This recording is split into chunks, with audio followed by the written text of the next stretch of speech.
Goldegan TV.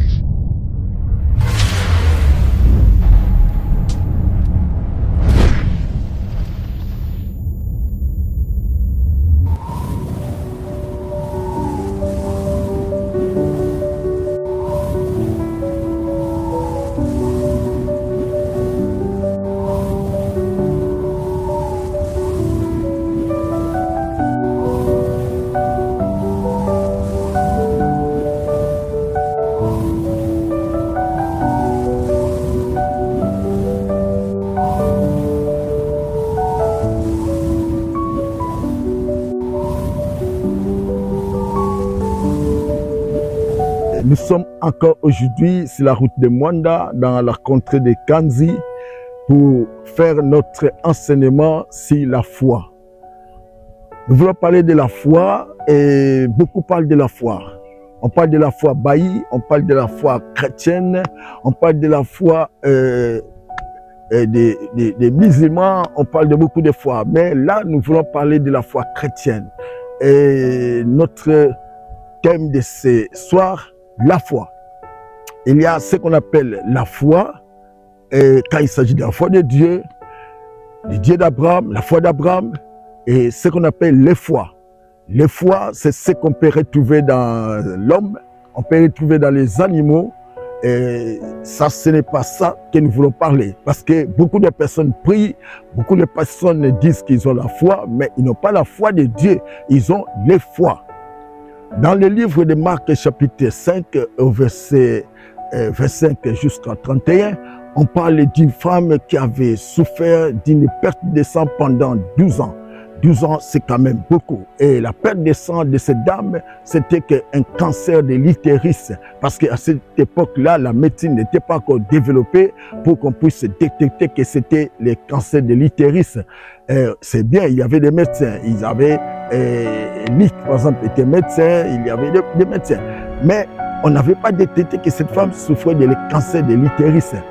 Pendant 12 ans, elle avait dépensé l'argent auprès des médecins, elle avait vendu tous ses biens, elle était à plat, elle n'avait pas de solution. Mais un jour, elle a entendu parler d'un homme, elle a entendu parler de Jésus-Christ.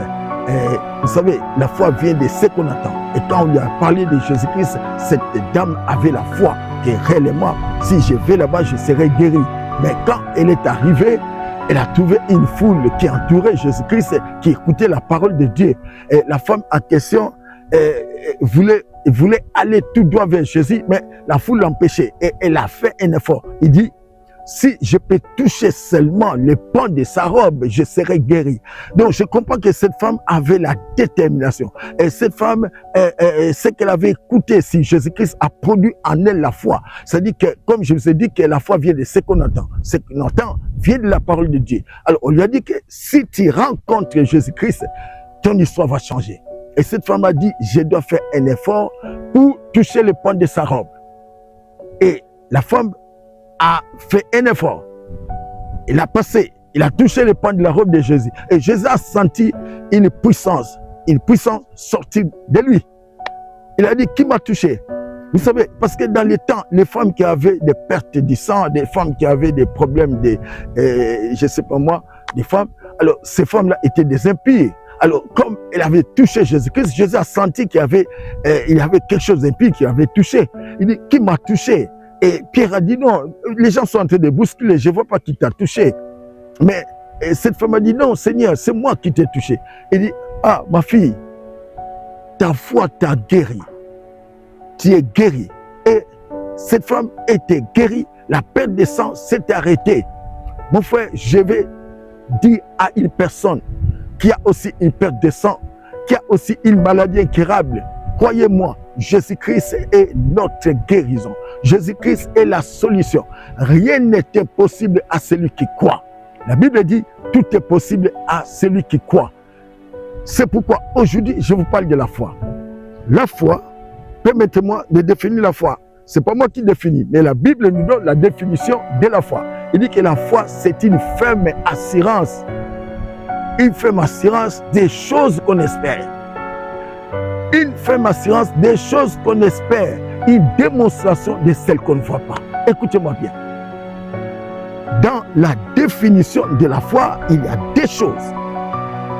Il y a la ferme assurance, c'est-à-dire ce qu'on espère, il y a deux mots. Il y a deux mots qui caractérisent la définition de la foi. L'espérance et la démonstration. C'est très important. Dans le langage des Grecs, l'espérance veut dire s'attendre à. Ça veut dire la foi, c'est une assurance des choses qu'on attend. C'est-à-dire quelqu'un qui a la foi, il a l'assurance, donc il attend quelque chose. Et la Bible dit, il possède déjà la chose.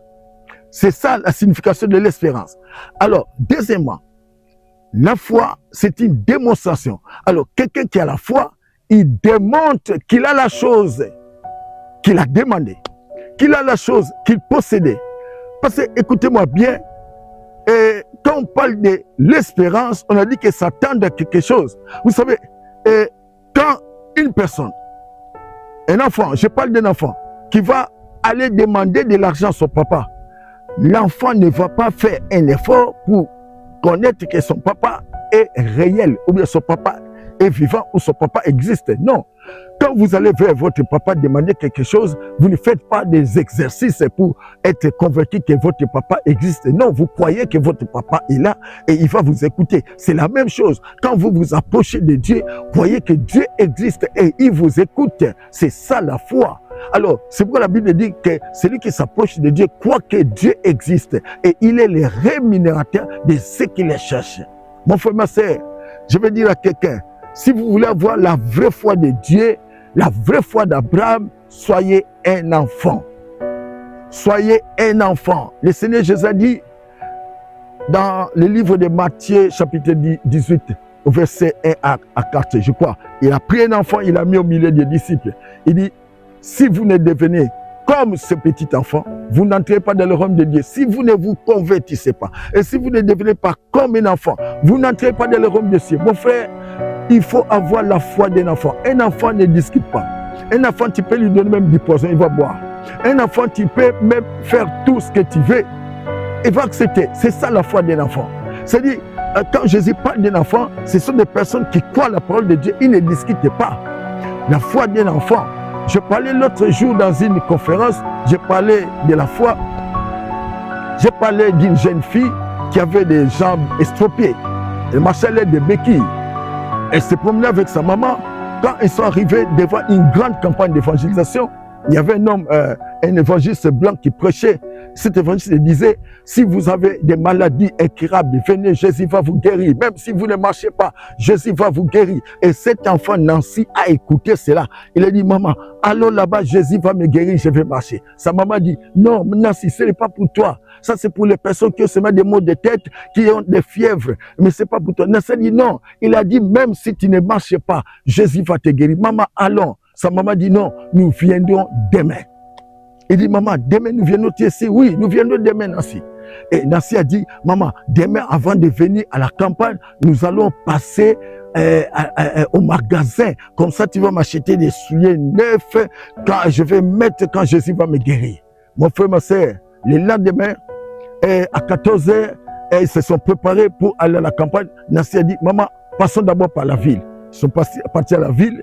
Et Nancy, dans les magasins, choisissait les souliers. J'ai dit, donne-moi les souliers là blancs. Et le magasinier a dit, mais ma fille, c'est pour qui? Parce que les magasiniers a vu que Nancy avait des pieds estropiés, elle avait des béquilles. Il dit, non, c'est pour moi. Le magasinier a dit, bon, ça va, je donne. Il donne. Et quand Nancy a pris ce soulier, il a serré ça entre ses mains et ils sont partis à la campagne. Arrivé à la campagne, Nancy n'écoutait pas tout ce qu'on prêchait. Il attendait seulement le moment où Jésus va les guérir, la guérir. Et quand l'évangéliste a terminé à prêcher, il a dit, maintenant, que celui qui ne voit pas, que ses yeux puissent s'ouvrir, que celui qui ne marche pas puisse marcher. Nancy a pris des souliers, il a commencé à porter, à mettre ses souliers, à ses chaussées. Et mon frère, l'histoire nous dit que Nancy a commencé à marcher. Nancy a commencé à marcher. Et c'est une histoire vraie. Je l'ai lu dans le livre de notre frère John Rice qui a parlé de la prière de la foi. Mon frère, ma soeur, Nancy a marché et tout le monde était épaté de voir cet enfant qui était venu avec les jambes estropiées, mais il a marché parce qu'il a cru que Jésus-Christ guérit. Je parle à quelqu'un, tu as des problèmes au service, tu as des problèmes dans ton mariage, tu as des problèmes, je ne sais pas moi, des finances, mais croyez seulement, Jésus-Christ va te guérir. Vous savez, mes frères, mes sœurs, la foi, c'est la monnaie du ciel. Si vous avez la foi, vous allez démontrer. Si vous avez la foi, vous allez démontrer la foi. Et je vous donne un conseil. Si vous voulez aller loin dans la spiritualité, ne soyez pas avec les négatophones. Soyez avec des personnes qui croient positif, des personnes qui croient ce que Dieu dit. Les négatophones, ce sont des personnes qui ont des doutes. Les négatophones, ce sont des personnes qui veulent transgresser la parole de Dieu. Ils veulent changer. C'est comme le diable dans les jardins. Il a changé la parole de Dieu. Il a changé la vérité de Dieu. Mon frère, soyons des personnes qui sont positives. La foi, je disais que c'est la monnaie du ciel. Si tu as la foi, tu as ce que tu demandes. C'est pourquoi la Bible dit, tout ce que vous demandez en priant, croyez que vous l'avez reçu, vous le verrez s'accomplir. C'est-à-dire, vous croyez. Et si vous croyez, c'est que vous possédez la chose. Et quand vous possédez la chose, vous le verrez s'accomplir. C'est-à-dire, j'ai parlé l'autre jour dans notre enseignement sur la prière, j'ai dit qu'il y avait 3 éléments qui faisaient la force de la prière. C'était la foi,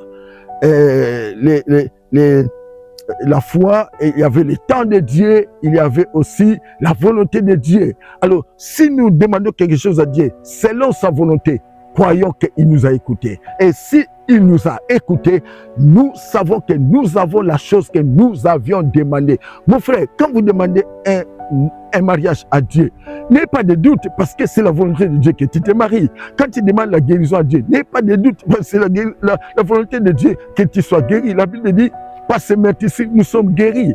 Et je priais pour une dame qui souffrait de cancer des seins. Je dis, ma sœur, vous savez que je n'ai pas à douter parce que c'est la volonté de Dieu que tu guérisses.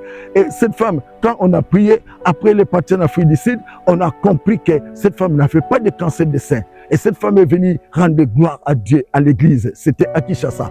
Mon frère, j'ai eu beaucoup de témoignages de ce genre. Et je connais une femme qui avait des kystes ovariennes qui a daté de 14 ans parce qu'elle n'avait pas de l'argent pour se faire opérer. Elle commence à saigner, mais cette femme, quand on a prié, et la nuit, c'était pas la nuit, c'était pendant la journée, pendant qu'elle dormait la journée, elle a vu qu'elle était dans une salle d'opération et des médecins blancs qui l'opéraient. Et elle sentait des bistouris dans son ventre qui étaient en train de tapoter. Mais quand elle s'est réveillée, les kystes avaient disparu. Mon frère, Dieu guérit.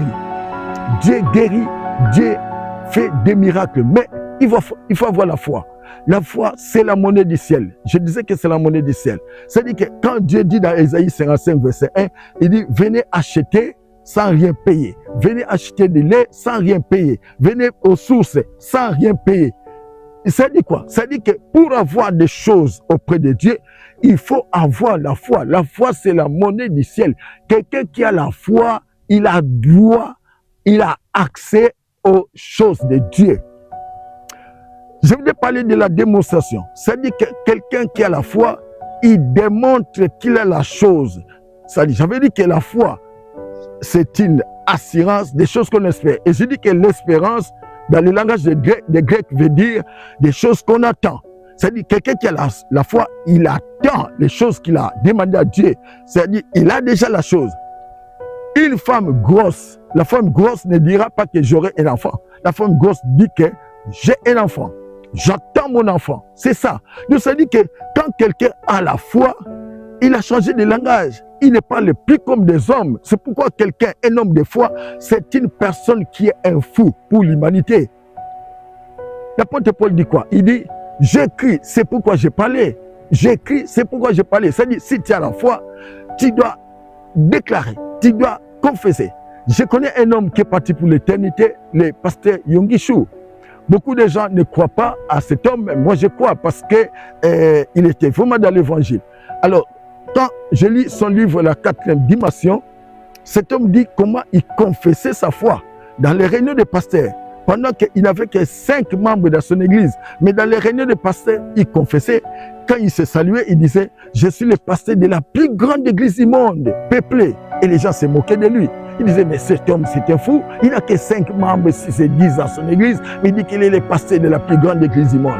Mon frère, après quelques temps, Yongishu a attrapé une tuberculose je ne sais pas, osseuse ou bien de quelle dimension, et il était hospitalisé. Et à l'hôpital, il priait pour les malades étaient guéris, il demandait, pasteur, ton église c'est où? Il donnait l'adresse de l'église. Il a fait plus de 2 ans à l'hôpital, et quand il est rentré, quand il était guéri, il est rentré, il a trouvé plus de 2000 personnes dans son église, et la plupart c'était des personnes qui venaient de l'hôpital, qui étaient guéries de l'hôpital par ses prières. Et il a formé ces personnes, il a fait de ces personnes des disciples multiplicateurs, et ils se sont multipliés jusqu'à ce que Yonggi avait plus de 2 millions de personnes dans son église. Donc, je me souviens, mon frère, que cet homme était inégalable ici dans notre monde. Un homme béni, et même les banques en Corée demandaient à ce que ses membres puissent faire des membres de leur banque parce qu'il avait beaucoup de membres. Mon frère, écoutez-moi bien. La foi, c'est une monnaie du ciel. Vous voyez, quand quelqu'un a les titres fonciers, c'est-à-dire il a les certificats d'enregistrement d'un bâtiment ou d'une villa ou d'un immeuble. Alors, quand vous allez avec cette personne au tribunal, c'est lui qui va gagner le procès parce qu'il a les certificats. Donc, la chose lui appartient. C'est ça la foi. Celui qui a la carte grise, c'est lui le possesseur de la voiture. Alors, c'est ça la foi. Quand vous avez la foi, vous avez la chose que vous avez demandé à Dieu. Parce que la foi, c'est la monnaie du ciel. Écoutez-moi bien, quelqu'un qui a la foi, il change même son langage. La femme synamite, quand son enfant était mort, il a laissé l'enfant, le corps de l'enfant sur le lit. Mais il est parti chercher le prophète Élisée. Pendant qu'il partit, il se rencontre avec son mari. Son mari lui dit, tu vas où? Ce n'est pas la nouvelle ligne. Il dit non, tout va bien. Parce qu'il avait la foi que cet enfant va ressusciter. L'homme de Dieu va mettre sa main, l'enfant va ressusciter. Donc, un homme de foi, une femme de foi a un langage céleste. Vous lui posez la question, madame, vous êtes déjà mariée? Il va vous dire, j'attends mon mariage. J'attends mon mariage. Et vous êtes troublé, vous dites, mais cette personne, est-ce qu'il a un mariage qui va venir ou bien comment? Est-ce que vous avez des enfants? J'attends mon enfant. Parce que la foi, c'est j'attends. C'est une grossesse. Quelqu'un qui a la foi, il a la grossesse de la chose qu'il attend. Une femme, j'avais dit qu'une femme grosse ne dira pas que j'aurai un enfant. Elle attend un enfant. Alors, quelqu'un qui a la foi attend ce qu'elle a demandé à Dieu. Parce que la Bible dit, tout ce que vous demandez en priant, ce qui est dans la volonté de Dieu. Vous demandez un enfant à Dieu. C'est la volonté de Dieu que vous mettez au monde. Mon frère, croyez seulement. Vous le verrez s'accomplir parce que c'est la volonté de Dieu. Et je crois que quand vous avez la foi, vous avez la possibilité de soulever les montagnes. Parce que vous avez la monnaie du ciel. Merci mes amis, et nous bénissons l'Éternel Dieu pour cet enseignement. Je sais que ça va vous aider. C'est pourquoi nous avons besoin de la foi. Les personnes qui ont la foi, ils ne sont pas sujets à des péchés parce que ce sont des personnes qui craignent Dieu, ce sont des personnes qui obéissent à Dieu. Je vais vous dire une chose, permettez-moi, quelqu'un qui vit dans le péché, il n'a pas la foi. Il n'a pas la foi parce que la semence de Dieu n'est pas en lui. Voyez Daniel dans le royaume de Darius ou dans le royaume de Nabucodonosor. Daniel et ses compagnons n'ont pas voulu manger les mets du roi. Ils n'ont pas voulu prendre le vin du roi parce qu'ils ne voulaient pas s'essuyer. Alors quelqu'un qui a la foi ne peut pas s'essuyer avec les choses de ce monde. Quelqu'un qui a la foi, il ne peut pas pratiquer des séances occultes pour avoir des multitudes de personnes dans son église, dans ce qu'il fait, avoir l'argent. Non. Donc la foi, c'est une détermination de voir la gloire de Dieu. Vous voyez la femme là avait la détermination. Il dit, si je touche seulement les pans de sa robe, je serai guéri. Et quand il a touché, il était guéri. Je parle à quelqu'un, ayez seulement la foi, tu verras la gloire de Dieu. Je termine en vous disant l'histoire que vous connaissez du centenier. Le centenier avait son serviteur qui était malade, très malade, près de mourir. Mais quand les anciens d'Israël sont partis voir Jésus-Christ, ils ont dit, Seigneur, son serviteur malade, veuillez les guérir. Jésus n'a pas voulu. Il n'a pas voulu. Bon, je ne dis pas que parce que c'était des Romains, mais je ne sais pas la cause, mais Jésus n'a pas voulu. Mais quand on a dit à Jésus-Christ, c'est lui qui a construit notre synagogue, c'est alors que Jésus s'est déplacé. Mais le centenier a dit, Seigneur, je ne suis pas digne que tu entres dans mon toit, sous mon toit. Dis seulement un mot. Mon serviteur sera guéri. Pourquoi il a dit ça? Je crois que le centenier connaissait le psaume 107, verset 20. il envoyait sa parole et les guérit. Et les sentinelles savaient que Jésus-Christ est Dieu. Ils savaient que Jésus-Christ est la parole. Il a dit, si cet homme dit seulement sa parole, mon serviteur sera guéri. Le Seigneur a dit, en tout cas, en Israël, je n'ai jamais vu une foi comme celui-ci. Papa, ton serviteur est guéri. Et son serviteur était guéri à l'instant. Parce que Jésus a dit la parole. J'ai dit la parole, papa, toi qui nous suis, si tu as une maladie qui te tourmente, soyez guéri. Tu as un problème qui te tourmente, soyez guéri. Maman, soyez guéri, reçois la solution. Papa, la Bible dit, il envoya sa parole et la parole les guérit. C'est la parole qui guérit. C'est la parole qui guérit. Je me souviens de ce témoignage, beaucoup de personnes qui ont été en 1992 dans le temple des disciples à Lemba Matete. Je tenais une grande conférence là de 7 jours. Le docteur Bambi Israël de Salem était là, les pasteurs, beaucoup de pasteurs de Kinshasa étaient là. La conférence après 7 jours, c'était la foi qui soulève des montagnes. Mon frère, il y avait une personne qui avait la bosse. Cette personne avait la bosse, une bosse qui datait de plus de 30 ans. Alors cette personne était là en train d'écouter des enseignements. Pendant que je parlais de la croix de Jésus-Christ, je parlais de la guérison par la foi à l'œuvre de la croix. Cette personne a crié. Et le deuxième jour, il est venu témoigner. Il a dit, je bénis l'éternel Dieu parce que j'ai écouté la parole, j'ai accepté la parole et je suis venu témoigner que ma bosse a disparu. Et les gens ont dit, mais écoutez, la bosse est là. Comment cet homme dit que la bosse a disparu? Et les gens s'est moqués de lui. Il est rentré. Le deuxième jour, c'était le troisième jour, il est venu encore témoigner. Et les gens disent, mais cet homme est en train de nous endormir avec ce témoignage de la bosse. Et pourtant, la bosse est encore là. Mais le dernier jour de la croisade, cet homme a mis une veste et il était dans la joie, il dansait dans la joie. Il est venu encore témoigner, il dit, mes frères, mes sœurs, je proclame la gloire de Dieu parce que j'étais bossé pendant plus de 30 ans. Mais quand j'ai écouté la parole, ma bosse était partie. Et pendant qu'il disait ça, la bosse était disparue. Les gens commençaient à crier et la salle était dans les mois. Il y avait même des personnes qui avaient des kystes sous leurs mains. Je me souviens d'une maman qui s'appelle aussi Nzouzi. Elle avait une grosse kyste sur sa main. Le kyste a disparu. Il y avait des personnes qui avaient des fibromes. Ça a disparu. Papa, maman, croyez seulement, tu verras la gloire de Dieu. Croyez seulement. Jésus-Christ n'a pas changé. Il est le même hier, aujourd'hui et éternellement. Si vous croyez, vous allez vivre la gloire de Dieu. C'était votre serviteur, le pasteur, l'évangéliste Joseph Nzouzi de l'église Cité de l'Évangile à Kinshasa et à Boma. Soyez bénis, likez notre vidéo, faites-vous des abonnés à nos émissions TV et vous serez bénis. Merci beaucoup. Soyez bénis.